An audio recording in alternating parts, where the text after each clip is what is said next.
We call it the emerging millionaire method. It's like all the stuff they don't teach you in school. That's exactly what we do. We literally start from the beginning of setting goals and objectives and learning how to set proper ones and what the financial planning process looks like, to things like, what is a Roth IRA? How do I maximize the benefits in my 401k plan? How do I maximize the insurance that I have?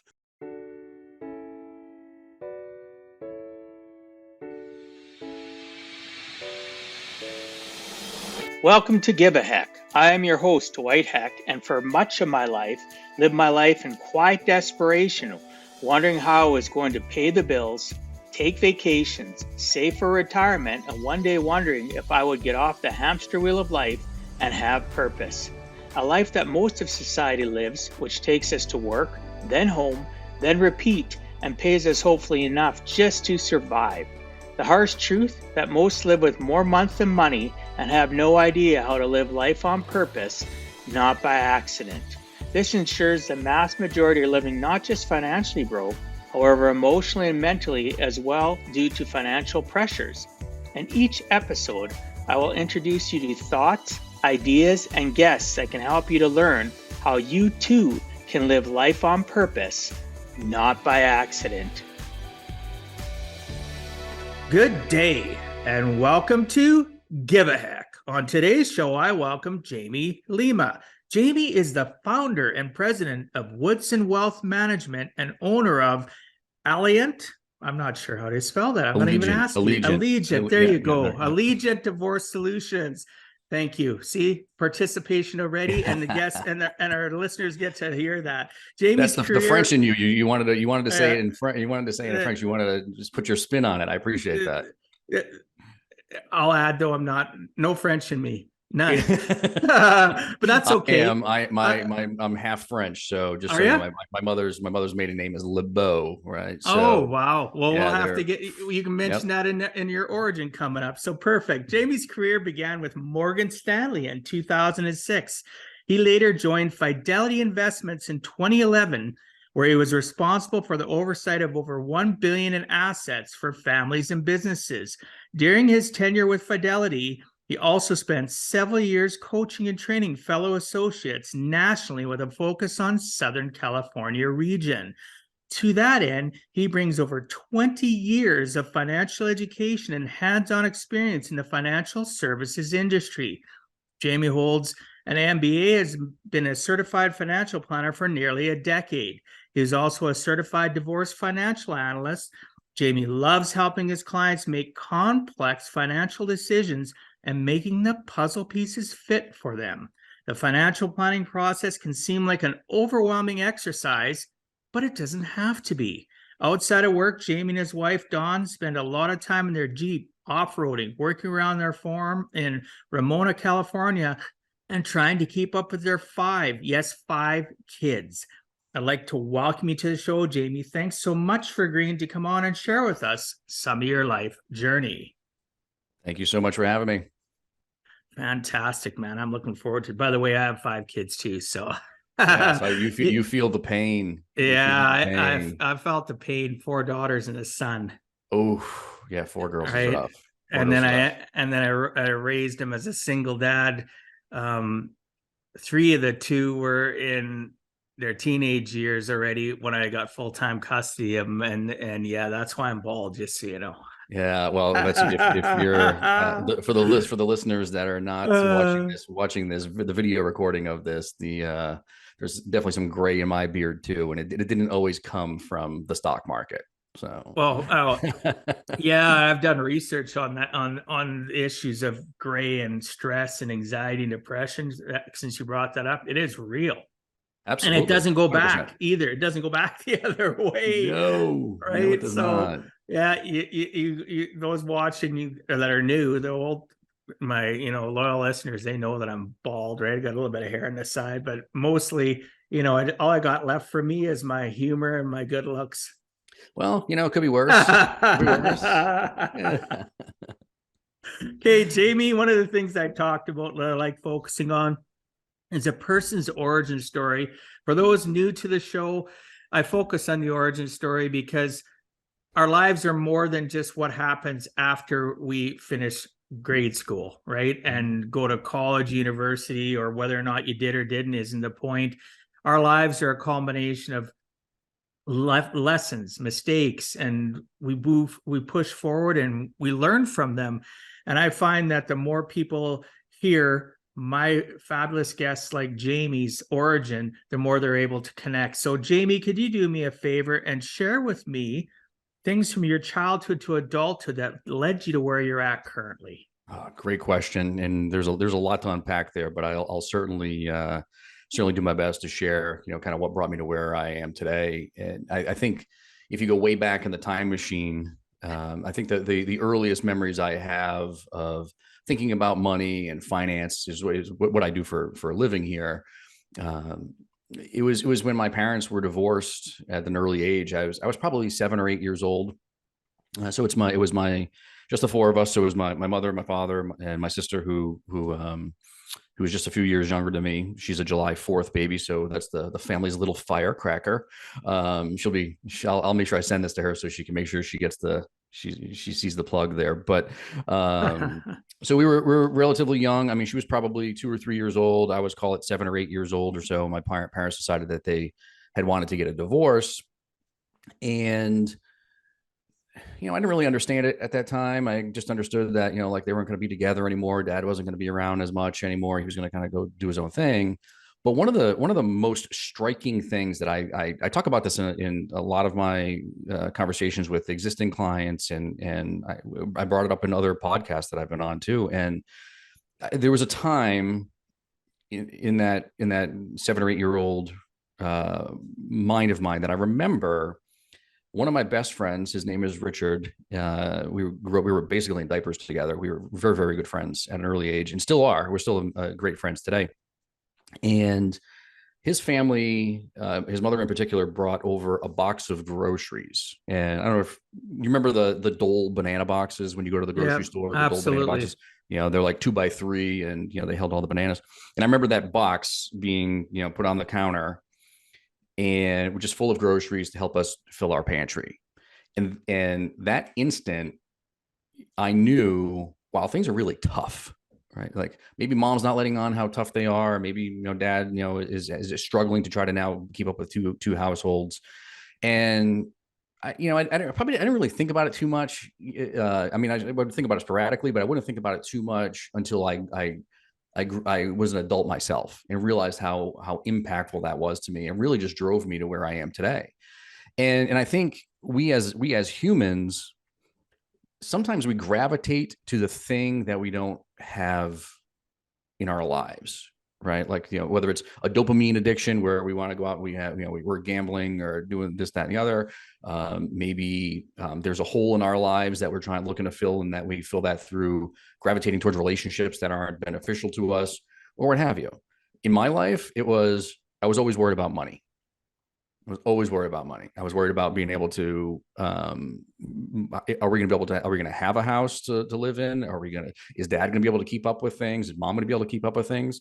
Because I saw her, I mean, she didn't have a great education. She didn't have a great upbringing herself. So she was a single mom trying to raise 2 kids. And she did everything from working in the local pharmacy to cleaning houses just to be able to put food on our table. And those experiences at the age of 7 or 8 effectively shaped who I am as a 45-year-old man here today, who has a 20-year career in the financial services industry. And one of the things that I always go back to, if you fast forward to where I am today, the one thing I always go back to is we as a company, as a firm, as me as a financial planner, we are trying to do whatever we can to eliminate those types of stressors in our clients' lives. And that's effectively what drives me today. And, in a lot of those experiences, we can talk a little bit more about, like how I got into the financial services industry and so on, but those experiences there really just shaped who I am, and really put me early on. I knew that I was going to want to make sure I learned about money, and then that's how I got into investing, which then morphed into how I actually got into a career of financial planning and so on. Well, yeah, there's always indicators. The difference is, so as you mentioned, you had that realization as an adult the Dole banana box, and just those ingrained memories that cause us, if we choose when we get older, to realize what went on in my life. What don't I want? That the pattern behaviors of my parents, whether it was intentional or unintentional, your parents taught you behaviors and patterns that you picked up on. And one of them was scarcity mindset. And that's real. I see that all the time. I'm 21 years into my finance planning agency, and literally I see that all the time. And I think about myself growing up. My father, we grew up poor, but we weren't poor, if that makes sense. My dad grew up as one of 18 kids. My mom was one of 9. And so everything for him was a scarcity mindset. So my mom lived on a strict budget. We weren't, don't get me wrong, we lived a good life. We had a roof over our head, shelter. We had the basic necessities, but nothing extraordinary. All my friends going on these vacations, going and doing fancy things, parents buying fancy things. The difference is my dad had the money to do it. They didn't. They lived a life of credit, which as an adult, I realized that's the problem with our society, is lack of education, a lack of realization of what they don't want from their childhood. And what are they going to do to get away from that? That scarcity mindset, or that lack of money in your life, was a driver for you, for your success and where you are today. And in a lot of ways, that's great. And I say that because most people are going to stay on the hamster wheel of life right from their young childhood into adulthood and for the rest of their lives, and not have that realization of the childhood things, the traumas, because they are a form of a trauma, whether it's harsh or if it's mild. It's still a trauma on your life, like the realization, of being worried about money. And that's not a great thing. I used to do the same thing because that's the way we lived in the state of our life, right? We were afraid to ask for things. At least I was. I'm not sure about my 2 older sisters. So good for you of having that realization. So before we go on to any of the questions, so tell me a little bit about it then. You were saying that you would share in regards to the process of what got you from, let's say, high school and then right to where you are. Go ahead and share what you feel is you're comfortable with in regards to your schooling and stuff. And you mentioned one thing that I think is important here about that scarcity mindset, and I'll answer that question. And again, nothing against my parents. I mean, my dad worked 2 jobs, and it was just one of those things where, for me, and to your point, my family, they had money to care for us and do it, but they couldn't take it to the next level, right? I wasn't going to have the fancy car. I was going to have the super nice clothes and all the trendy things that, probably your kids and my kids had the benefit of course, experiencing in their lives. So that's what I started having my first job at the age of 13. And I know you're in Canada, so you can probably appreciate this, but I had one of my uncles actually owned an oil company. So we did oil delivery, home fuel. So in New England. Oh, wow. Yeah. And I used to work on the truck at the age of 13, and they called me the hose dog. I was the guy that would jump out of the truck. I'd take the hose off the truck, and I would, in the, knee deep snow, whatever it was, and I would bring it to the house, put the fuel into the house so people could have heat, and then roll the hose back up, make sure I took payment from all the customers and everything else. So I learned customer service and all these amazing lessons doing that. But it was an amazing experience in my life. And I talk about it and think about it a lot today, because it taught me how to be a man and have a job and all these things. But it was also in many ways out of necessity, because if I wanted to have a car and I wanted to take my girlfriend out to, on the weekend, or if I wanted to have the nice clothes, so I didn't have to worry about getting picked on at school, I had to do those things. And that's really what ultimately drove my focus in many ways on the financial services field. But that's a great life lesson, though. So even before 100%. You go away from that, I started my dad, again, they give us what we needed. he could afford to take us to the next level. He just didn't, because this scarcity mindset, and which was fine. I look back at it, I'd learned lots of lessons because of the way he raised us. I was a kid there in the summer that, excuse me, come work with me.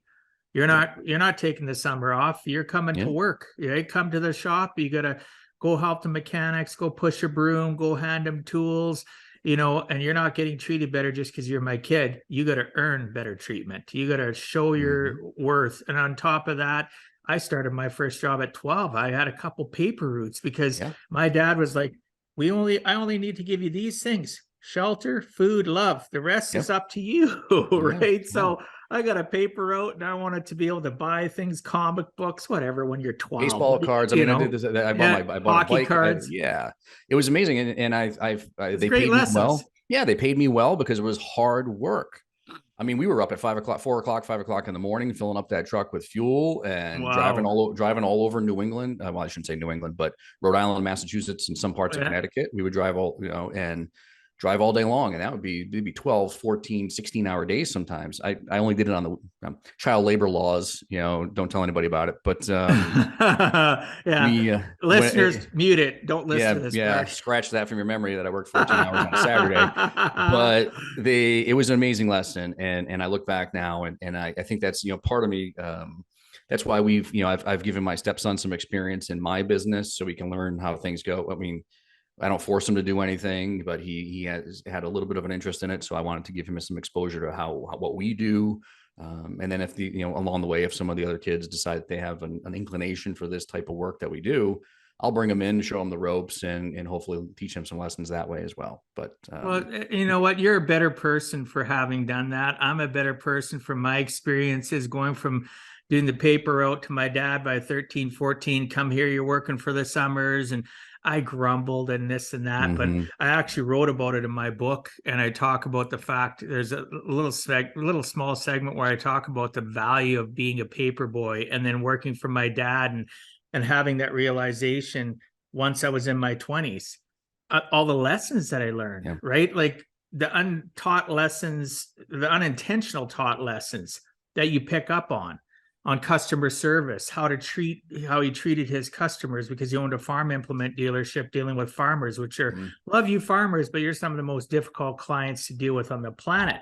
It's either too much rain, not enough rain, this and that. Like you live in a constant state of panic, and I feel bad for farmers because without them we'd be screwed in this world. But bottom line, I appreciate you sharing that. I like the commonality that we both started, and we were like, you're coming to work because if you want something, like my dad would say, okay, can I have this weekend off? Well, I thought you wanted stuff, right? I thought you were saving for something. Okay, because I'd have to work every weekend with him on a Saturday. Absolutely. Sundays, come down, after church, Dwight, you want to come? I'm going to make a few extra bucks. Oh, no, I want to take the afternoon. Okay. And sometimes he'd leave and I'd be like, oh, I should have gone. Right. So life lessons, right? Yeah, absolutely. Life lessons. And I think you had asked about education and please share. I was not a great student in school. I was definitely not a good student. I was pretty good up until high school. I mean, I was even in some gifted courses and things of that nature. I feel like that was mostly because my grandmother was the secretary for the superintendent of the school, and she might have had a little bit of an in, and I didn't mind because there were some cute girls in that class that I took, so that was fine with me. But I was not gifted. I think definitely not gifted. Maybe bored was a better word, and they were like, oh, he's gifted, he needs to be challenged. I probably just needed to be smacked aside the head and told to bury my nose a little bit further in the books and do a little bit better job of studying. And then when I got into high school, the wheels kind of fell off a little bit. My relationship with my father went a little bit sideways. We have an amazing relationship now, but it was probably teenage years. I didn't really want to have anything to do with him, and some teenage angst was going on there. And then I had a few girlfriends that would distract me. They're amazing people. Don't get me wrong, for sure. And some of them, I have a couple people that I'm still in contact with that we're all really good friends even to this day. But I just wasn't focused on school. I was focused on other things. I wanted to play sports, and I wanted to chase girls, and I wanted to spend my money that I was making on the weekends. And I had a job and car and all this other stuff, and I just wasn't focused on school. And that set me back a little bit. So I decided to I spent a couple years at community college back in Rhode Island, and finished a couple years there. But I knew early on that I was not a cold weather person, and I couldn't take the winters. It was just very depressing and very gloomy, and waking up in the morning and shoveling your way to the car to warm it up for half an hour, to drive to work for half an hour, to wash, rinse, and repeat to do it the next day. I knew that wasn't where I wanted to be. So had the Richard, who was one of my best friends, the same family that brought me the Dole banana box. He ended up moving to San Diego, California, when we were probably a sophomore or junior in high school, somewhere in that age range. He finished college here in San Diego. And it was one of those things where he was just like, hey, like, why don't you come hang out? And I spent some time here in San Diego, and I felt like the streets were paved with gold compared to where I grew up. And I made it a goal of mine to make it out to the West Coast. I went back, shoveled snow one winter, I think. And then I worked for a few more months, tried to save up as much money as I could. And I took the $1,500 that I had saved and everything I owned in my car and drove west without ever turning back. Wow. Yeah. So I worked as a bellman at the Marriott. I worked in restaurants. I can't even remember the other jobs that I did, but that's what I did to keep myself out here and do what I could to not have to go back with my tail between my legs. And but after about 5 years of working in the restaurant industry, I knew, okay, I'm either going to be in the restaurant business for the rest of my life, or I need to do something else. And I had met my now ex-wife at that time, and we started to raise. I think we had my oldest at that point. And I knew, like, okay, I need to put my big boy pants on here and do something different, because being up till midnight or 1 o'clock in the morning to close the restaurant, to get back up at 4 o'clock in the morning to open it in the rest morning, was not going to be a satisfier for my then marriage and my kids. And I had always had a passion for investing. I had started dabbling a little bit and learning more about stocks and bonds and that type of thing.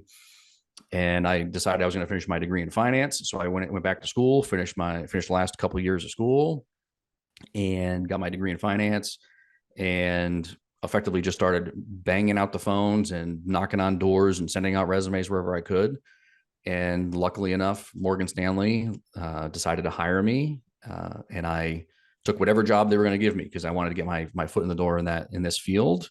So 2005, 2006-ish, I took a job with Morgan Stanley, and I was just an administrative person. I opened accounts and account transfers, and I did some trading, and it certainly wasn't the Wolf of Wall Street by any stretch of the imagination. And and then that's ultimately what launched me into this career. So it was an amazing experience for sure.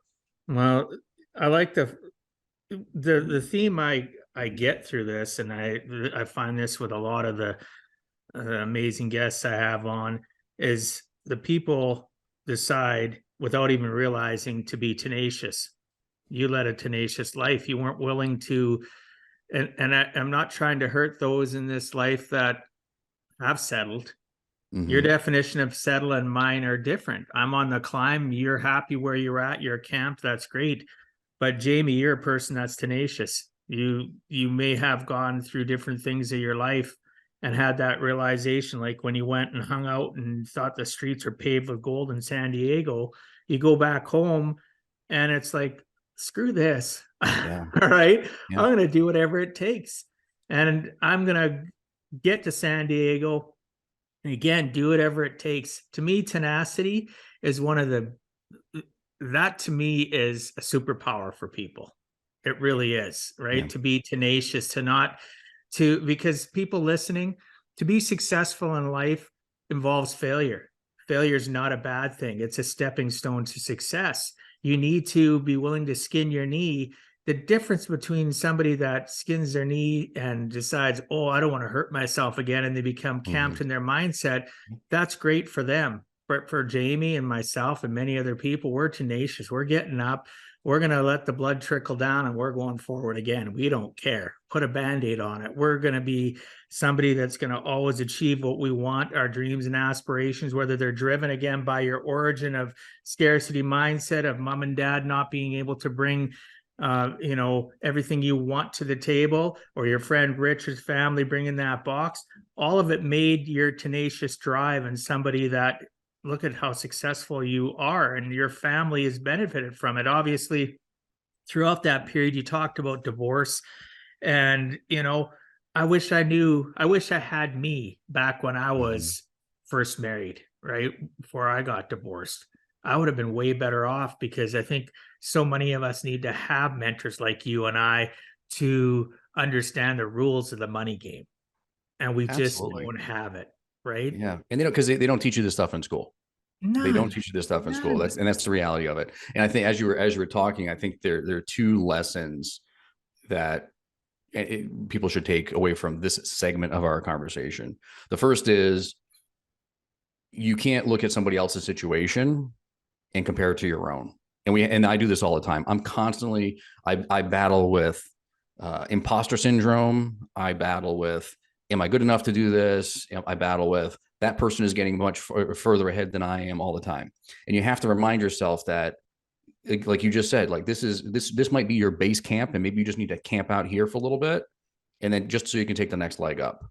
And if I look back, and this is nothing against anybody I went to school with, I think I have amazing relationships and friends and new experiences with all these people. But there are so many people that as I'm scrolling through Facebook, right? Just like we all do, right? Scroll through Facebook.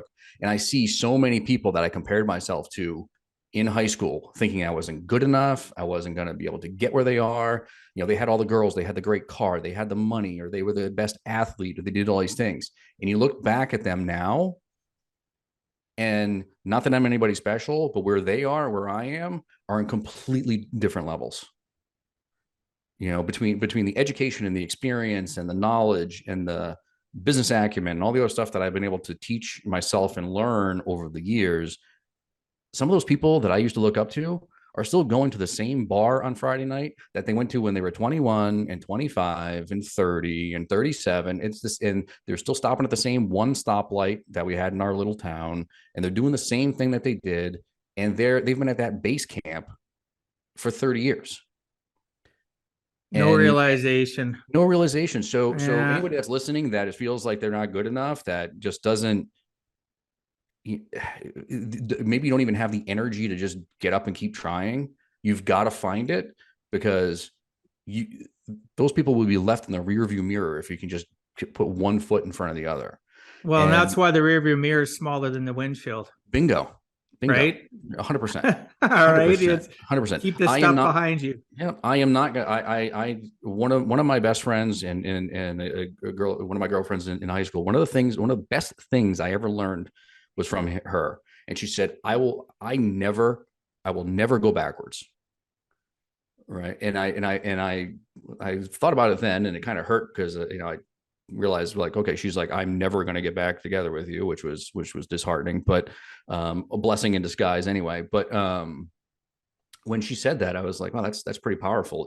And that's one of those things you should be, you do not want to be driving down the road looking out the windshield, or the rear windshield. You need to be always looking forward. And now I forgot my second thing. I said, I had a really good, you mentioned something else, and then now I'm on this tangent. Well, you talked about, that you compare yourself, and you still have that problem with imposter syndrome. I suffer the same things you're talking about. I don't know what your second point was going to be. The second point was to your comment about just dusting yourself off and slap a Band-Aid on it and move on. I see it happen all the time, where people hit these roadblocks and these setbacks in their life, and it's kind of like, oh, woe is me, and I'm just going to sit here and muddle in this, and then a day of muddling in it turns into a week, and then a month, and then they can't get out of their own way. It's like you have got to find the energy some way, somehow to be able to get up and put one foot in front of another next day. My rule for myself, if I've had a bad day or, I don't know, or I'm just not feeling it in that day, I'm like, I'm not going to make any decisions today. I'm not going to make any important decisions. I'm going to do what I have to do. I'm going to get the rest that I need to get. And then 99% of the time I wake up the next day, I feel much better, and I can make those decisions that I need to make, and I can move forward. It's not always easy, but that's the one thing that I try to do all the time. Especially owning multiple businesses, it can be challenging. It can be like, there are some days where you just wake up, you're like, okay, I wish I could just stay in bed today, but you can't, and so you do what you can to get through the day. You don't wallow in it. You don't feel bad about yourself. You're just like, this is just the day I'm having. Everybody has them. Now we have to move on. And that's been super helpful for me over. Well, and that's, it's true though.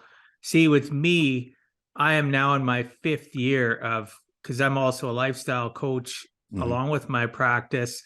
And I literally have conditioned myself through training, through realization, through, having those aha moments, fighting past imposter syndrome. The list goes on. I literally do not tell myself ever now that I have a bad day.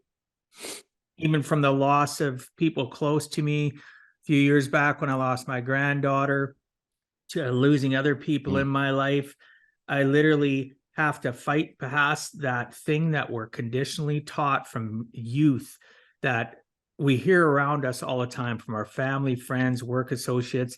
I'm having a bad day. You know why I found that I had this realization after having a conversation with a group of people in a mastermind, and we were talking about it. And I said, well, what we tell ourselves is so powerful. Our brain does not know the difference between a truth and a lie. So I'm not going to tell myself anymore that I'm having a bad day.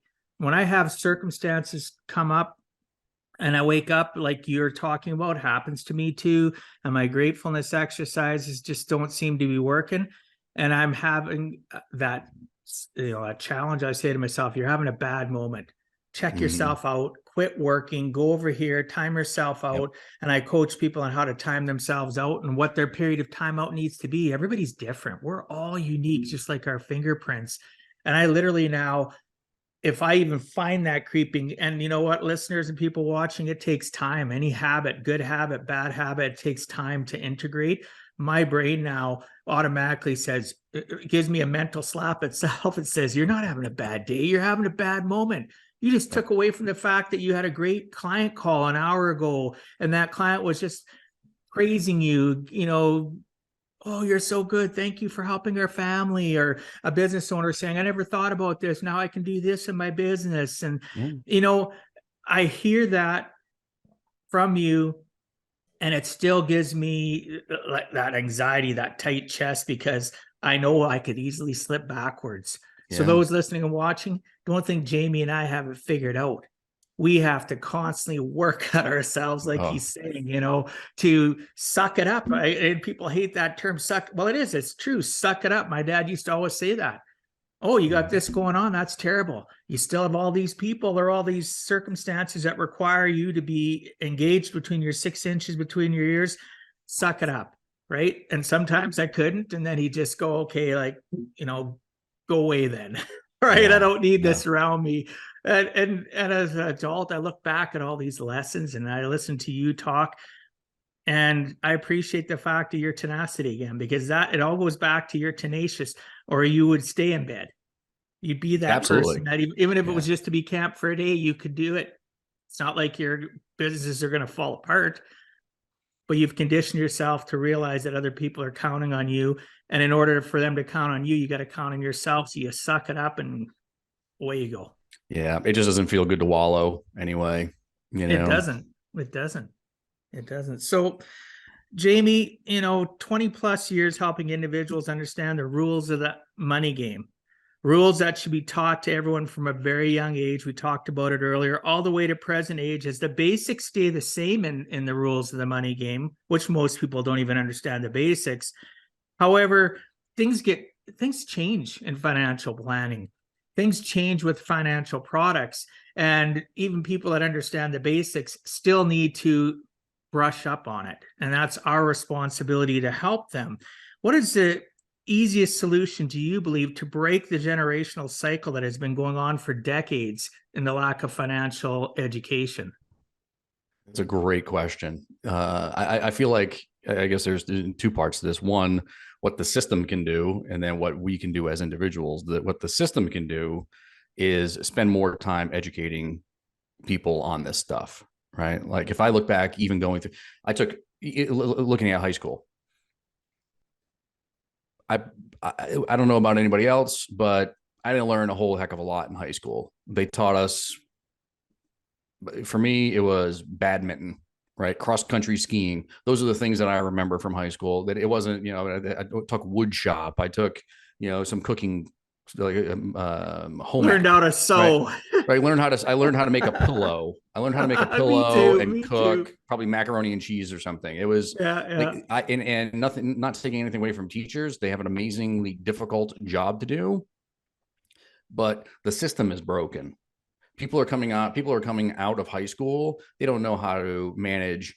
If they have, at that point, most people coming out of high school probably have jobs, and early on, they don't know how that they can set themselves up with a Roth IRA, because with the first dollar that they make, and learn how to save today for the 50 years into the future when they're going to need that money, and how much of an impact even just saving $100 into a Roth IRA today would have on their future selves 30, 40, 50 years into the future. They don't teach you that stuff. They teach you, again, I learned how to play badminton like nobody's business. And that's about it. When I got into college, I majored in finance. In half of my courses, or maybe even 3/4 of my courses, had nothing to do with the financial world. Right. It was maybe some accounting, but I took business law. We had to take a history course. We had to take all our general eds and all this stuff. So basically, they're making up for the stuff that we didn't learn in high school, and they're trying to cram it into 4 years of college. And then, oh, by the way, we're going to sprinkle in some courses relative to your degree, and then we're going to hand you that degree. I didn't even start learning how to do this work until I actually got into it and was hands-on with it. And that's that. I don't know how to fix it. I don't have all the answers. I'm just sharing from my experience, because, and I talk with, I've probably had 1,000+ clients over the last 20 years of my life that I've worked with the 700 or so during my couple stints with Fidelity, and then Morgan Stanley. And then now the clients that I'm working with now, you're probably 1,000 people that I've helped with financial planning. It's the same theme across all of them. They'll and I think if you surveyed all of them, they would say the same thing. Like, I didn't learn how to build wealth until well after the actual formal education phase of my life. What we can do as individuals is take the onus upon ourselves, because again, they're not going to teach you this stuff in school, and try to learn as much as we possibly can. In this day and age, with YouTube and Instagram and all the resources that are available, there's no the basics that we shouldn't be able to learn the basics there, right? Khan Academy and all these different websites that are out there. There's so much basic financial planning tools and resources that are out there that are available at your fingertips. We as a firm, we do a 4-day webinar series. It's not, I shouldn't say day. That's not the right word. It's actually a 4-hour webinar series that we do. That's broken up over 4 days. And we call it the Emerging Millionaire Method. It's like all the stuff they don't teach you in school. And that's exactly what we do. We literally start from the beginning of setting goals and objectives and learning how to set proper ones, and what the financial planning process looks like, to things like, what is a Roth IRA? How do I maximize the benefits in my 401k plan? How do I maximize the insurance that I have? But then we look at things like even the morbid things like estate planning, wills and trusts, and things of that nature that people don't want to talk about. And then the fourth class or course in the series is all about just tying it all together and helping you build your first financial plan. Right? The resources are out there. They just need to know where to find them and be able to leverage them. And that's awesome. I have a 5 workshop series that I developed and I've been using since Well, pretty much 21 years. I've actually been revamping it, and obviously things change. The worst thing to do is go to a financial conference and their guys bring up slides and go, "Oh, that's wrong. This is the new stuff." Well, change the damn thing. Then, like, put some effort into what you're doing. But I completely concur with what you're talking about. If the power of $100, the power of even teaching in high school, like, how about the fact that we teach the simple aspect of budgeting your life? If you make $1, don't spend $1.50 unless it's a need versus a want. What's the differences between a need and a want? Teach that to kids in high school, and teach them the fact of what compounding interest is. And you know what? If you make $1, learn to save 20 cents and live off 80 cents. Budget 80 cents and live and save 20. Save first, worry about living after the fact so that you can. And people go, "That's impossible." No, it's not. 21 years I've been helping people do it. And if people had taught me, I would have had a better marriage. I would have had a better life initially.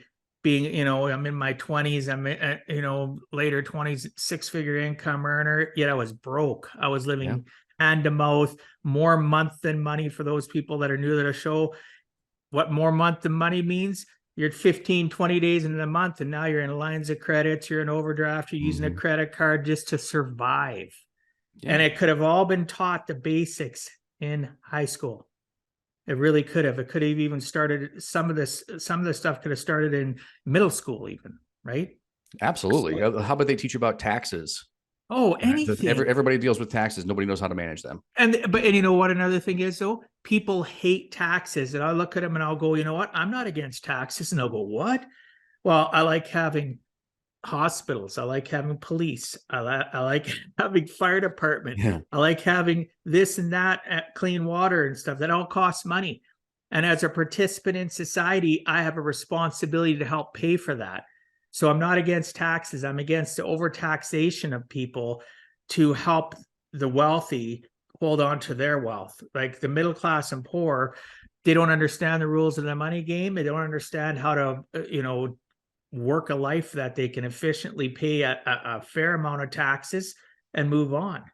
Absolutely. They don't get it, right? We could talk about this forever, but I appreciate, your input. So what are some of the initial lessons?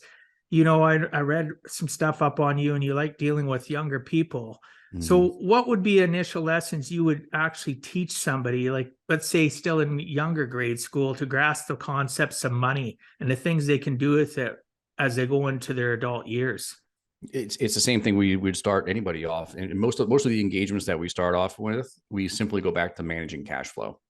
It seems very elementary, but again, we can talk about this for the next 3 hours if you want to, but because there's a lot to unpack here. But whether you're in middle school, whether you're in high school, whether you're coming to us as a new client, we spend a lot of time in the early phases of our relationship with these folks on just learning what's coming in, what's going out, and also taking it maybe a step further of, like, what does money mean to you? What is it going to, what is, how do you feel about money? What are the goals and objectives you have with it? What does money mean to you? Because money means different things to different people. For some people, it's safety and security. Other people, it's a means to an end. Other people, it's the ability to take their life to the next level. I have a husband and wife I talked to last night. The main theme across the entire conversation last night was money brings us peace. I should take it back. Managing money the right way will bring us peace. And that's powerful. So really just taking a step back and looking at what do I want the money that I earn to do for me? Then you can figure out how to give that money a job. How much do I need to put towards that goal that I have? How much money do I need to cover the necessities that we have? How much money do I need to put towards the fun things that we want to do with our lives? Because it's not all. And I think if you asked every one of our clients in any conversation I've had, I've never told them that they cannot spend money to enjoy their lives. It's the misnomer of maybe working with a financial planner because you think that we're just going to tell you that you're not managing it correctly. Well, people hate budgeting. Let's be real. They hate the word budgeting. They hate the word budgeting. It's a time but yet consuming you live effort. a better life with it. You just do. You live a better life I understanding inflows and outflows. 1,000%. I tell the story all the time, and I'm actually going to meet with this gentleman on Thursday this week. He's an amazing kid. He's one of the first clients that came to the firm. He's probably, I'm not looking at his information right now. So 27, 28 years old, really cool kid. And when he came to us, he was about $500 or $600 a month in the hole every month. Making single, living in an amazing spot here in Southern California, great job, just couldn't manage the budget properly. And we spent 6 months with him, Dwight, going through literally every category within his budget, every line item, looking at all the transactions, making sure they were recorded correctly, all the boring stuff. And he now has $2,000 a month in excess cash flow. Wow. So I love hearing stories like that. $2,500 turnaround, $2,500. And he just got a new job, which he's now making about 40% more than he was making, and which is huge. So now it's a matter of ensuring that lifestyle creep doesn't come into play, where he starts, wanting to feel like he wants to spend more and so on. So we're trying to make sure we strategize on socking more money away for retirement and maximizing the 401k and so on. That way, just because he's making more money, he doesn't fall into the trap of starting to spend more and then get back into bad habits. And that's where the value of working with a financial planner and a financial therapist and coach like us is huge. Yeah. It's not in performance. It's not in portfolio performance or picking the next hot stock and all this other stuff. It's these types of engagements that drive us to do what we do. And I think he's certainly much better off for it financially. Well, financial planners, lifestyle people that help people with their lifestyle are helping you get out of your own way. They're helping you stop, they're helping you see the forest for the trees. They're helping you, like I tell my clients all the time, my budget, like I sat with clients a week ago tomorrow, young couple, and I've been trying for 10 years, and they finally decided, let's budget. And their realization in their faces as I was putting down and asking them questions, okay, this is what you think should be in the budget. What about this? What about this? And like, I can see the light bulb moments. And sometimes people, not necessarily that couple, some people will say to me, why would I want to put in a haircut? Well, where does it come out of? Well, it comes out of my bank account. So don't you think we should adjust for the fact that you need a haircut every 60 days? Or, let's say it's a woman, and like, what are you spending? Maybe 90, $100 because you get your hair, colored or whatever. That's all money that comes out. I think the biggest realization, and we'll move on from this, unless you have a comment, obviously, is when I get to the entry for gifts on the budget. That is one of the most important things that people discount. And I'll say to them, okay, let's start in January. Let's go all the way to the end of the year, right? Even though we're already in June, what do you spend? And then click on it. Let's put a note in. You spend 50 on this person, this 100. Okay. Now, the secret here is, are you going to stay within that, what you say? Well, no, sometimes blah, blah, blah, blah, blah. And I'll go, well, you can't be that way. Now you tell me on your goal sheets, we just went through your goal sheets. You want this, this, this, and that. How bad do you want what you told me you put on here? How bad do you want it? Well, I want it really bad. So what are you willing to literally sacrifice? Are you willing to sacrifice the fact of just throwing money out the window as you drive and hopefully you get something out of it? Or are you willing to put it down on paper and look at it? But now it's July. You need to go back to June. You need to go back and say the non-fixed variable of groceries that we put in $600 was actually $760. That affects your bottom line. And then we can move forward and save more in your retirement fund, which is obviously broken down into different vehicles. And, you wanted to have a cash-based vacation. Okay, what kind of vacation? We have those conversations. And I like how you talked about, like, where does your mindset come from? Yeah. I unpacked that with them too. Where did your relationship with money, that money monster, where did it come from? And unpack that so they have that realization. They learned it from whoever, might not even be their parents. right? Absolutely. And what you and I do is so imperative. But unfortunately, there's only so many people in society that are high thinkers and people that are willing, that will be able to save. And I quit years ago worrying about those that aren't the willing. I'll have an appointment with them. Now more video calls, used to be face to face. And I'll just say to them, I'll ask them specific questions and watch their body language. And I'll just agree to disagree and walk away and let them stay camped in life, because I only want to, life's short. Your time and my time is so precious to help out the willing, because it's not just about helping them have a successful life.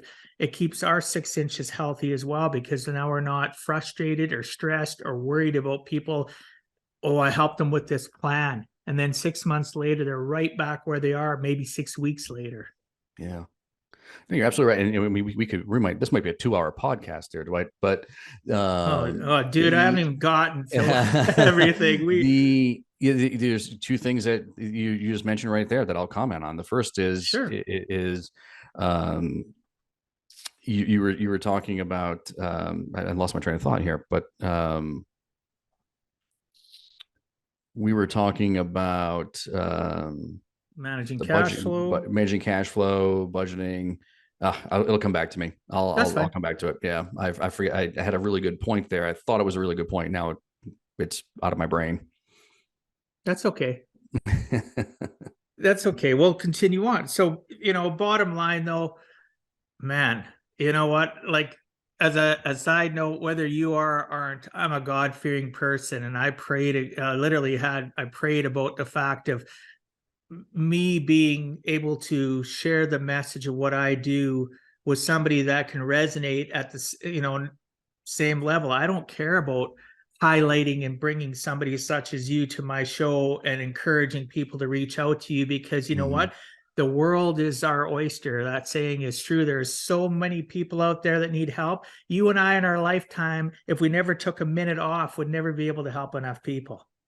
Right? Oh, absolutely. And people that are listening need to know that I'm not a quack, that what I teach and do is valuable, and other people in other countries and other, places in the world are doing the same thing and believe the same and have the same passion.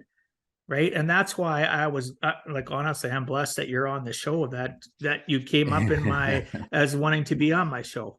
Well, I appreciate that. Right. Yeah, I did think of the one of the things. I'm sorry, listeners. Sure. I'm only on my first cup of coffee today, so you need one like this. You need one like this. A little more caffeine. Yeah, I only have a tiny little baby cup here. And plus, I'm getting old, guys. I'm getting old. So like, if I don't, you're seasoned. You're not old. You're seasoned.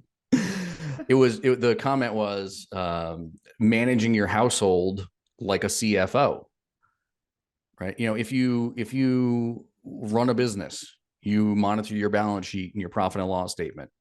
Why is your life any different, right? Why are you not managing what's coming in versus what's going out in the same way that any good business owner would? You are the you're the CEO and in many ways the CFO of your household. And I tell us all the time with prospective clients, like, if you want us to come in and help you with this stuff, we're going to take over that role. You'll always be the CEO. You're always going to set the direction and set the goals and objectives, and you can hire me and fire me, whatever you want to do. But our job is to come in as your family CFO and help you make better financial decisions and look at the nitty gritty. And that just, to piggyback on your comment about some of the budgeting, and that was one of the thoughts I had. The second one, sorry guys, it might be gone for good. That's okay. I call them brain farts. The older and more seasoned we become, the more reality it is. It just happens. All right. That's why literally I take down these, you look here, those watching, I take down little notes so that I can look back at it and go, oh, because I don't want to forget what you've said, right? Yeah, it might be just one word so that I can trigger on certain things. So I'm gonna skip forward. We definitely we'll end up having you on the show again in the near future. There's certain things I do want to discuss. So within this episode that really intrigued me, and one of them was, you brought it up earlier too, like the scariness of estate planning. Ooh, people get all nervous about it. And, people listening and watching, you don't have to be nervous about estate planning. Life and death is part of life. Why not, when you're living, take care of the fact of that if something should occur, a tragedy, that your loved ones are taken care of? That is number one in my life. The proper foundation for planning, as you mentioned, there's certain steps we go through. One of my workshops just talks about the foundational things of financial planning properly and having a good foundation before you worry about all the rest. Because if our house didn't have a good foundation, how solid is it going to be? Right. So one of the things that I wanted to talk about is what exactly, explain to the listeners and people watching, what exactly is estate planning and why will it benefit them? And why is it so important to figure it out already at a young age, as a young adult? Yeah, great question. Another great question. I guess I'll ask a question back. We'll use you as kind of a case study here. So, sure. I mean, you mentioned you have 5 kids. Yep. Right. Do you love them? Absolutely. Do you want to care for them when you're no longer with us? Absolutely. Do you want them to spend hours and days and weeks and months in the courthouse trying to make heads or tails out of your financial affairs? Absolutely not. That's exactly why we do estate planning. Exactly why we do estate planning. If you have someone in your life who you love and you want to care for, and you want to make sure that if you're no longer with us, if yesterday was the last day of your life, think about it this way. Yesterday was the last day of your life. What does your family do today to get through not just the mourning process, but what are they doing today to help make sure that your assets, your investments, your retirement accounts, your personal possessions get to the right people in the right place, in the right time frame, and not be bogged down in the court system? At least I know you're in Canada, we're here in the United States, specifically California. If you don't have these documents in place, it could take them 2 years and a ton of money and a lot of frustration and heartache and everything else to be able to move on with their lives. And the documents that we help every one of our clients with this, everybody, it's usually the second or third thing that we work on with them on their roadmap, because it is that important. We'll sit with them and make sure that they have so there are very different documents that are available, but for the younger crowd, we usually do a will-based estate plan. So they, their personal possessions get to whoever they deem necessary, and it just makes things much more streamlined. It also includes things like healthcare power of attorney and healthcare directives and financial power of attorneys and those directives, because the estate planning process, or the overarching theme of estate planning, isn't just based on what happens if you die. It also takes into consideration things if you're just laid up in the hospital and you can't speak for yourself. Maybe you've been in an accident and you're on life support. If that happens to you, who's going to be able to step into your shoes and be able to make decisions based on your life? If you don't have these documents in place, and they're very, very basic, and anyone that's listening that thinks that it's an incredibly expensive and time-consuming exercise, yeah, it's not. We can put a will-based estate plan in place for our clients for about $200 and in 45 minutes. And we're not attorneys, so our firm does not create all the documents or anything else. We have a third party that we use as a partner that we work with, and we can literally sit with our clients just like we would do with you. Like if you were my client, right, I would let you share your screen with me. You would share your screen with me. We would start from the beginning. I would literally sit here and walk you through every page that we're on the website that we use, and in 45 minutes and a couple $100, you could have all your affairs in order. And that's what, for us, that's how we handle the estate planning process for our clients, and how we would walk them through it. And also some of the key components of why it's so incredibly important. We can take another step further and talk about the trust-based estate planning. Trust-based would be a little more beneficial for people that have a reasonable amount of assets. They probably have a home, they probably have a couple kids, and they have retirement plans, things of that nature. And we usually say if you have about over $160,000 in assets, you probably want to have a trust-based plan versus just a will-based plan. But the trust takes things a little bit further, because you can name somebody, you can name guardians for your children. You can name a trustee that will be able to, if you passed away yesterday, go into your home, get it prepared for sale, actually sell the property on your behalf, and so on. You get much more control with a trust in many ways than you do with a will, but it's really dependent on what kind of assets you have. But in either case, it's not nearly as daunting as maybe we've been taught that it is. And if you're over the age of 19 and you're no longer living with your mom and dad, at least here in the United States, because that's the age of majority here in the United States for most states, you should 100% have some of these documents in place, because mommy and daddy cannot go to the hospital and tell them that they want to take you off of life support if you're 25 years old. Like that those rules are no longer existing in the United States. You have to get attorneys involved, and you probably have to get multiple recommendations and so on. Oh, you go in front of judges. I know, I'm familiar with everything you talk about. Yeah. And it is so serious. Like I have, some of my adult kids who sometimes listen to my show. They may not like this, but even though I do what I do, my kids don't take it serious. I only have one of the 5 that I know of that actually has documents in place. And if I ask, then I'm intruding. You know what I mean? But bottom line, it is so important to put your personal directive, your power of attorney, your will. And I do the same things. Like next week, I'm going to that same client that finally let me budget.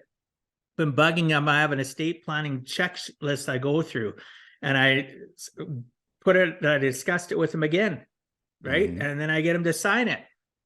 We talked about it. Nobody's ever going to come back on me, because I've had cases where I know people where they've gone back on the financial planner and say, why didn't you talk to him about wills? And well, I did. I can prove it, right? So the bottom line, they want me to come. They've got a will package from a lawyer that I recommend, and I do it for free. Just like I do the budgeting for free. Why do I do that? Because if I get business from them, I get paid commissions to my business anyway. Mm-hmm. And I'm going to go help them do their will stuff. And they were like shocked. I said, you know what? Would it help if I come over for a couple hours? Because you're going to have to, they're very emotional. It's not going to be no 20 minutes. And it's going to be a trust-based will system. Sure. I said, I'll help you fill out all the documents. I know exactly what the lawyer's looking for. We can bang it off in probably 45 minutes. And then I looked at them, maybe 2 hours, because they're pretty, have the coffee on, because I know the lady pretty well, and we'll get through it. We'll get it submitted. You're going to get it notarized. You're going to get it signed off on, and you're going to have something that most people in their 30s don't have, peace of mind, right? Absolutely. It's such a powerful process. So I appreciate you explaining what it is, right? It is. And I have the same kind of conversations with people. I just make sure that I document it, because in today's day and age, people are always pointing fingers at other people and forgetting there's 3 pointing back at them. They don't want to take responsibility for the fact that I bring them knowledge and understanding, yet they still don't take action. That's there, right? You go from ignorance to stupidity then. It sounds harsh, but it's true. Absolutely. That's why we take really good notes. Absolutely. Oh yeah. I document my meeting from before I get there, what I'm going to do. There might be 7 steps, and each one I write, okay, we've gone through this. And then when I'm done, they both, if there's 1 or 2, they both sign, and I get them to initial every single entry that I wrote. All right. Perfect. Perfect. Well, just as a side note, you don't know this, I was a compliance officer for just about a decade. I ran a branch. There you go. Yeah, CYA. Some people. So I understand compliance very well. I gave it up because I got tired of babysitting grown adults that were agents that should know better. And then getting yelled at for not signing off on stuff, or you know what I mean? I give it up already, I don't know, back in 2014, 2015, I said, I've had enough being a branch compliance officer. I was doing it because I still had my own agency, but it was inside of a bigger brokerage. And they said, well, do you do this? So I went and got certified, went through all the courses, and initially I enjoyed it. Then I started to dislike it. Yeah. Right? So I understand compliance very well. But it's important. It's death by compliance. So, well, you know what? Some of it's a little bit anal, but I understand why it's there, because all it takes is one person to stir up the pot and cause challenges, right? So absolutely. And good notes is always a good thing. So, Jamie, you're a certified divorce financial analyst, right? And, in our country, we have similar designations you can get for doing that. Was the drive for you to do that because you had gone through your divorce yourself? Or was it because you were already helping clients out and realized that it was something that you needed to ensure that you give them the best possible service you could as they were proceeding into divorce or already were in divorce, depending on when they come and see you? Because people come to me that are thinking about it, they're already in it, or they're in the aftershock and they're already gone through it and never sat with anybody. It really started early on. I mean, it was stemming from my experiences as a kid, right? And watching my parents go through their own divorce and managing their finances through it. And in 2017, I went through what I would consider a very emotional, very financially draining divorce myself. And I had always wanted to do I had always wanted to get the designation. I finished my CFP, the Certified Financial Planner designation, back in 2012 or 13 or something. And I was in the mindset at that time. I mean, you know how it is, and I'm probably sure some of your listeners feel the same way. If they've gone back and gone to school, or they've gone to study for different designations or certifications, or what have you, you get into this mindset where you're in study mode. And I went and took the test for the CFP and passed. And I was still in that mindset of what if I stopped learning at that point, I probably wasn't gonna pick up another designation. So I wanted to do it. And my boss at the time at Fidelity said, we don't really do that kind of work here. So just, stick with the CFP and then move on to some other things. So I took his advice, and then sure enough, 5 years later, I went through my own devastating divorce. And I learned a lot of things going through my own divorce that, I take that back. I learned a lot of things going through the certification process and getting this designation that I could have used in my own divorce, because even as a CFP, as somebody who manages finances for people on a daily basis, I still made financial mistakes, based on things like alimony and taxation. And so there's in property division, there were some things here and there where I look back and go, wow, if I had this information, I could have been a much better advocate for myself than allowing just the attorney to be the advocate for me. Because you can't trust all professionals. I'm sorry. Even us as professionals, you should always question and be able to make more informed decisions. And it's tough. I wish I knew the information I know now back when I went through my divorce, because I wasn't in the finance industry. I owned a computer consulting firm. So I get it. It sucks not knowing. And then looking back going, that aha moment, geez, if I had done this, I could have saved this, or I could have made it easier on me mentally or emotionally. Absolutely. And the thing that nothing against attorneys, but they don't have the financial knowledge that we have, just like we don't have the legal knowledge that they have. So what I tell people all the time that engage us from a divorce financial planning perspective is your best bet to get through this and not lose your shirt and put yourself on a much better path moving forward is to create team you. You want to have a great attorney, and you want to have a great certified divorce financial analyst, or I don't know what the designation is in Canada, I apologize, but that person you want, and create team you. And it may cost you a little bit more money up front, but think about it this way. Would you rather pay us $100 or $150 an hour, which is what our rate is at the moment?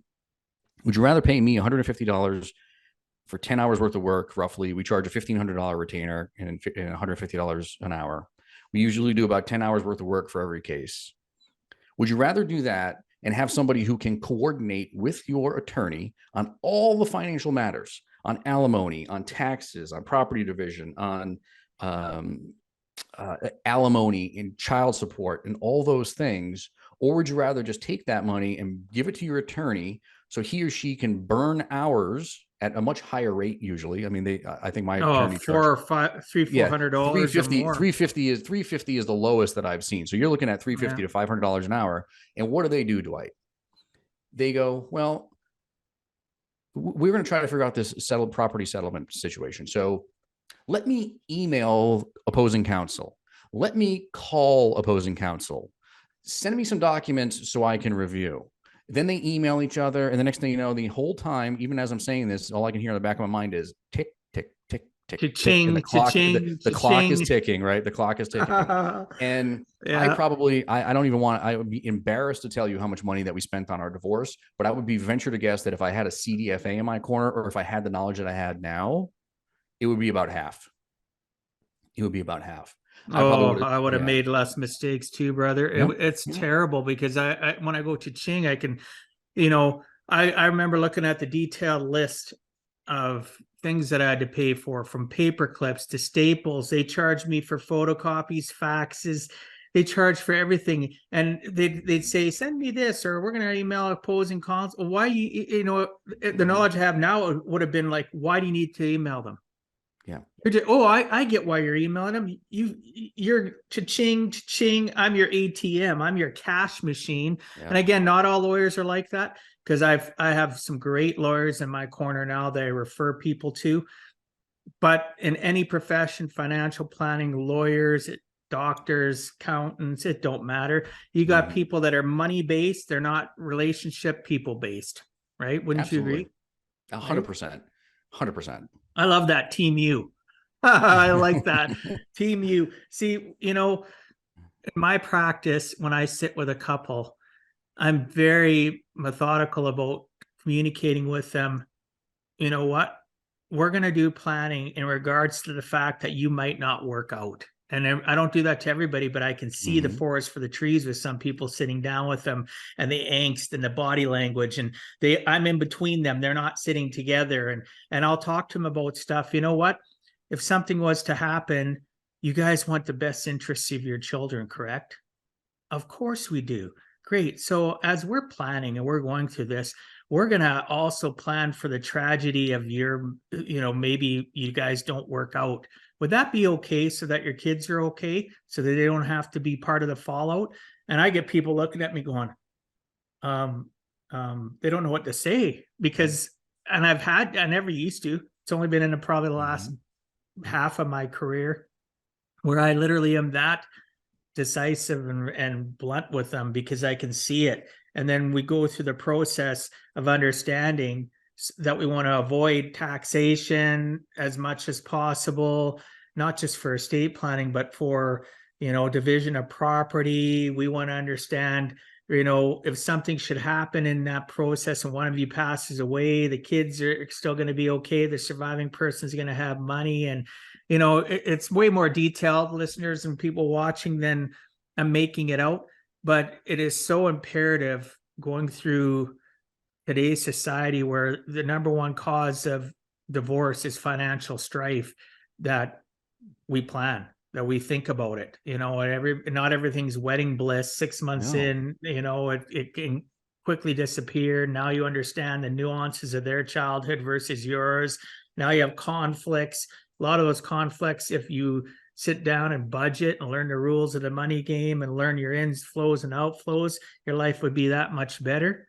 And since you haven't done that, we're going to start the process. But if it doesn't work for you, we're also going to discuss exit, right? And people think that's harsh, but I get more people than not saying to me, we appreciate that. Half of marriage, having a successful marriage is equivalent to a coin flip. That's a good way to put it. Having a successful marriage is equivalent to a coin flip. Wow. And you're going to tell me that we're not going to sit down and we're not going to have a conversation about, like, I have conversations right now, and I have a gal they're getting married in October, a young couple, and we've talked 3 or 4 times about their prenup. Yeah, right. I do. And I'm not I'm not an attorney, and I didn't bring up the word, but thank you for doing that. I avoided it because it's like the word budget. People hate it. It's like, what? We're talking about a prenup? Well, you love your kids, don't you? Or you love your future kids, don't you? Love your future kids. Yeah, absolutely. Absolutely. I love this conversation. So, Jamie, if you had to give our listeners one last closing message, what would you tell them in regards to giving a heck and never giving up? Wow, we covered a lot in our call today. I feel like the biggest takeaway today if anything, for your listeners would be going back to what we said about not wallowing in it, regardless of where you are today, what station of life you are, related to your marriage, your finances, your career, your business, if you have one.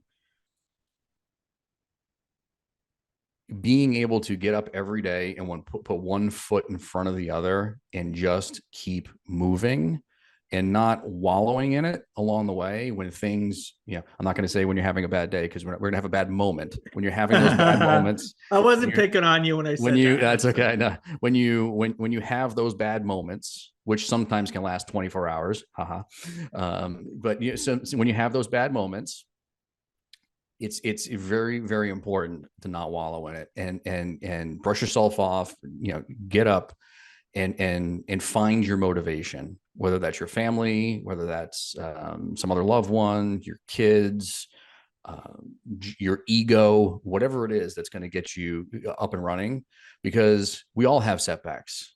I can every year of my life, I could probably think of something that would have set me back and set me in a different direction. And some of the setbacks in my life were the best things that ever happened to me. Right? Like we didn't even talk about the job situation that I was in when I left Fidelity and how I was the subject of a major bait and switch by another company, wow. which actually propelled me into launching my own company. I left the confines of a major organization with I was paid well and major benefits and everything else.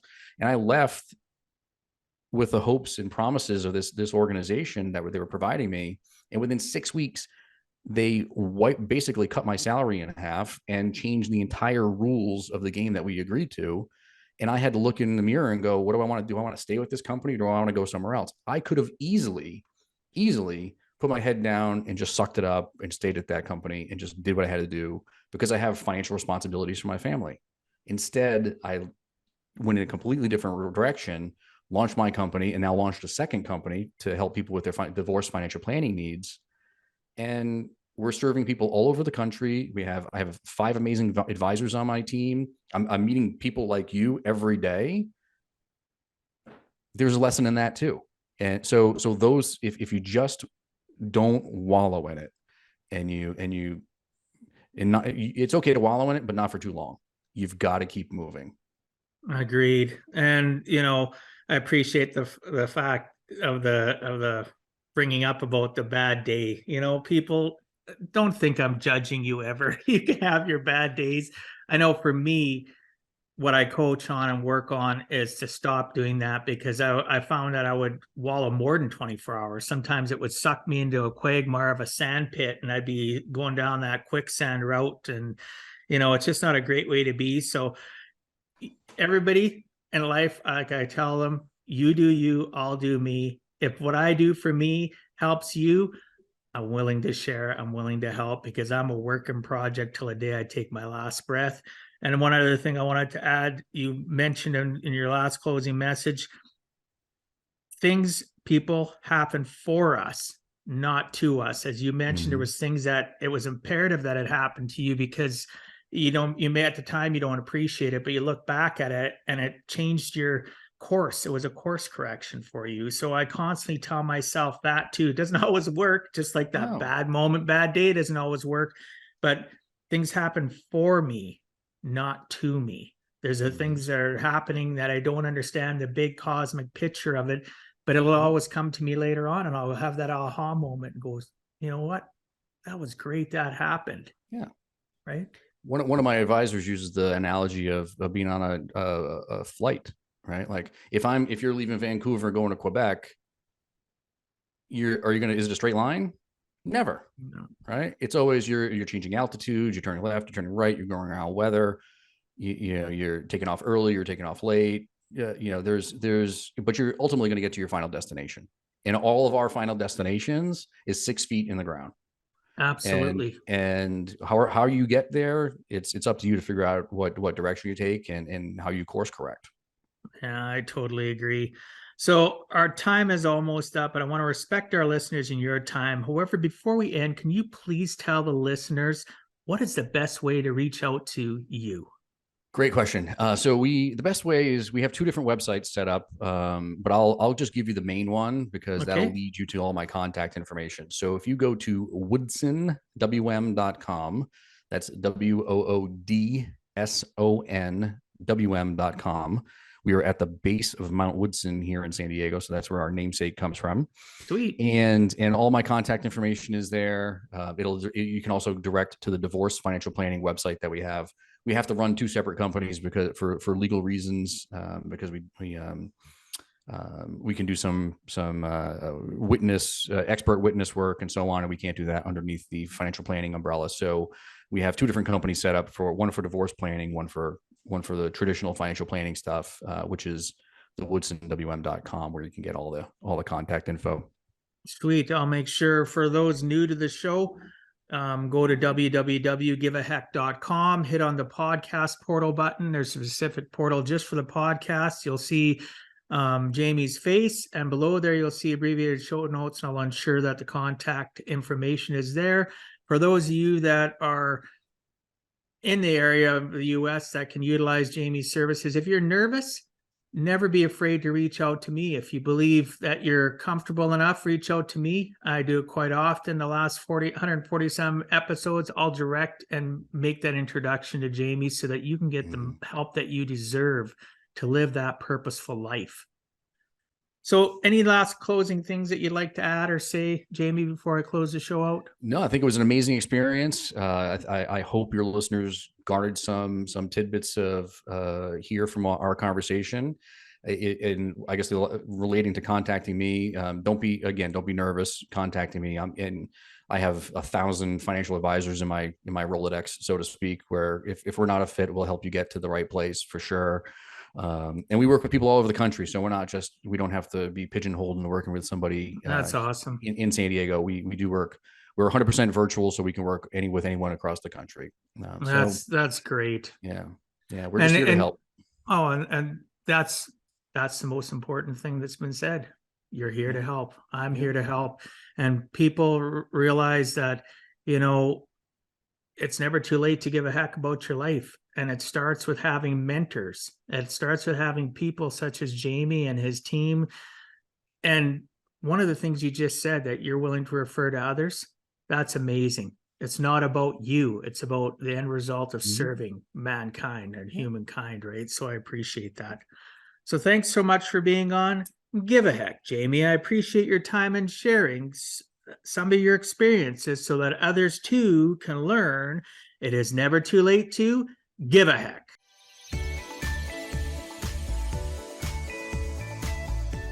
Thank you for taking time out of your day and listening to Give a Heck.